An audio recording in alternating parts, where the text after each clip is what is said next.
The observation deck of the Valerius Dawn hummed with the usual background chatter of a dozen different species, each contributing their own frequency to the cacophony. Commander Zoyaxthar of the Galactic Coalition Medical Corps stood with his four primary appendages crossed, watching the human vessel through the viewport with what could only be described as professional skepticism. Another human ship, he muttered to his second-in-command, a crystalline Corvian named Shess. Why do they always travel with those small mammalian creatures? Shess chimed softly, her facets catching the starlight. Cultural companionship, I believe. Though I confess, the logic escapes me.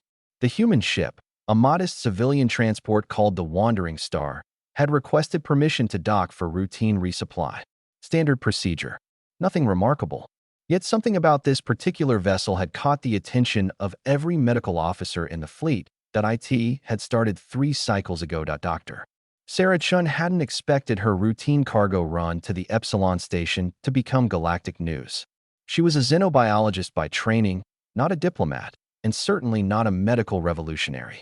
Her companion, a young Terran feline named Machi, barely 6 months old with orange tabby stripes and oversized paws, had been her only company for the 3-week journey. Machi had been exploring the cargo hold when it happened. A sharp edge on one of the storage containers had caught her front paw, leaving a small scratch across her pad. Nothing serious. The kitten had yowled dramatically, as young cats do, and Sarah had scooped her up immediately. "Oh, baby, let me see," Sarah cooed, examining the tiny injury. A superficial scrape, maybe half a centimeter long. A few drops of blood, but nothing concerning. She carried Machi to the med bay, really just a cabinet with basic supplies, and pulled out her emergency kit. After cleaning the tiny wound with an antiseptic wipe, she selected a small adhesive bandage from her collection. This one had cartoon fish printed on it. Machi would be a pirate cat for a day or two. "There we go. All better," Sarah said, smoothing the bandage over the small paw. Machi sniffed it suspiciously, then seemed to forget about it entirely, more interested in the treats Sarah offered. The whole incident took maybe 5 minutes. Sarah had no idea that her ship's external cameras, required by Coalition law for safety monitoring, had broadcast the entire scene to the automated medical monitoring station on the nearby Coalition research vessel.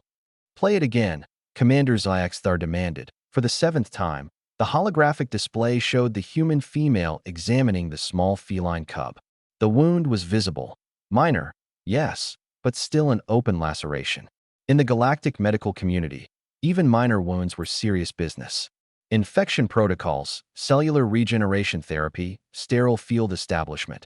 All standard procedures that took specialized equipment and at least half a rotation to complete properly. But the human hadn't done any of that. Instead, she had applied some kind of liquid solution. Analysis suggested a simple chemical antiseptic, primitive but effective. And then, incredibly, she had sealed the wound with what appeared to be an adhesive polymer strip embedded with were those decorative aquatic creatures. The wound closed in under 5 time units, the medical AI reported. Healing progression accelerated beyond standard Coalition protocols. Subject showed no signs of distress, infection, or adverse reaction. Complete recovery observed within 1 rotation. "Impossible," Zyaxthar breathed. "Show me the material analysis of this." Sticker again. The data scrolled across his vision. Flexible polymer backing. Medical-grade adhesive. Thin absorbent pad with minimal antibiotic coating. Total production cost, negligible. Total weight, less than a gram. No power source. No cellular regenerators. No nanite dispensers. No quantum field stabilizers. It was, by Coalition standards, laughably primitive. It was also more effective than anything in their arsenal for minor wound treatment. "Contact the human vessel," Zyaxthar ordered. "I must speak with their medical officer immediately." Sarah was confused when the communication came through. The Coalition commander wanted to discuss advanced medical intervention techniques she had demonstrated. She couldn't think of what they meant until they showed her the footage. "Oh, you mean the Band-Aid?" She laughed. "That's not advanced. That's basic first aid. We've had these for over a century." The silence on the other end of the transmission was profound. "A century," Zyaxthar finally managed. "You've had this technology for 100 rotations?" "Well, longer, actually. Band-Aids, adhesive bandages, were invented in the 1920s. We've just improved them over time. Made them waterproof, added antibiotics, made them cute for kids. She held up another bandage, this one with dinosaurs. See? Different designs help keep children calm during treatment. The psychological component, Shess chimed, suddenly understanding. The decorative elements serve a dual purpose, physical protection and emotional comfort. Exactly, Sarah beamed. Kids are more likely to leave a bandage alone if it has fun pictures on it. ZYX there felt his auxiliary brain struggling to process this. And the cost to manufacture these devices? Oh, maybe a few cents each?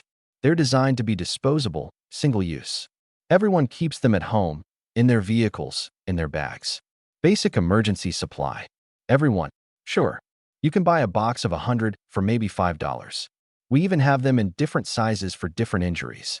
The coalition medical staff exchanged glances that transcended species barriers. The implications were staggering. Their own minor wound treatment protocols required expensive equipment, trained specialists, and significant time investments. The humans had democratized the same level of care into something every individual could carry and apply themselves. Dr. Chun, the YXR said carefully, would you be willing to share this technology with the Coalition Medical Corps? Sarah blinked. Share it? Sure, I guess. I mean, it's not proprietary or anything. I can send you the specs, manufacturing processes, material compositions, whatever you need. We have millions of different types. Some for burns, some for blisters, some for surgical incisions. There are more. Shess's chime had risen 2 octaves. Oh yeah, humans get hurt a lot. We're kind of clumsy and curious. Bad combination. So we've developed a whole range of quick-fix solutions. Band-aids are just the start. 3 days later, Sarah found herself standing on the observation deck of the Valerius Dawn, Machi purring in her arms with her cartoon fish bandage still intact. Below, through the viewport, she could see 17 coalition medical vessels from across the galaxy, each one requesting permission to send representatives. They want to establish what they're calling the Human Rapid Treatment Initiative, ZYXR explained, still somewhat dazed. Your species' approach to immediate, accessible medical care could revolutionize how we handle everything from battlefield injuries to civilian accidents. Sarah looked down at Machi, who was blissfully unaware that her minor scrape had just changed galactic medicine forever. The kitten yawned, showing tiny fangs, and flexed her bandaged paw without concern. All this from a Band-Aid, Sarah murmured. All this from humanity's refusal to overcomplicate solutions, ZYXR corrected. We spent millennia developing complex systems to achieve what you accomplished with polymer and adhesive. It's humbling. Sarah smiled. Well, there's a human saying, don't let perfect be the enemy of good. Sometimes the simplest solution is the best one. As the Coalition fleet began coordinating the largest medical technology transfer in galactic history, Machi pawed at her bandage one final time before settling in for a nap. Her purr resonated through the observation deck, a small sound that marked the beginning of a new era. Humanity had joined the galactic community not with weapons or warp drives, but with stickers and common sense, and the galaxy would never be the same.